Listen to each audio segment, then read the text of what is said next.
संतोष देशमुख हत्या प्रकरणावरनं राजकारण तापलं। या प्रकरणी धनंजय मुंडेंच्या राजीनाम्याची मागणी होऊ लागली आणि यावरनं आता ओबीसी नेते बबनराव तायवडे यांनी आक्रमक भूमिका घेतली। धनंजय मुंडे दोषी नसताना जर त्यांचा राजीनामा घेतला तर महायुतीला त्याचे परिणाम भोगावे लागतील असा इशारा तायवडे यांनी दिलाय। मुंडेंचा राजीनामा घेतला तर ओबीसी समाज नाराज होईल असंही ते म्हणाले।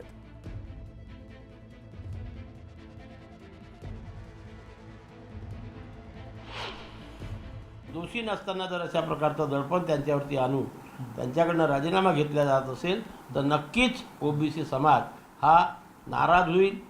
अशा प्रकारे त्यांचं राजकीय जीवन उद्ध्वस्त करण्याचा कोणीही प्रयत्न करत असेल तर त्याच्याविषयी नक्कीच ओबीसी समाजाच्या मनामध्ये एक घृणेचं वातावरण निर्माण होईल आणि त्याचे परिणाम राजकीय परिणाम त्यांना भोगावे लागतील। महायुतीला भोगावे लागेल। महायुतीला म्हणजे पक्षांना सर्व मिळूनच राजीनामा घेतील।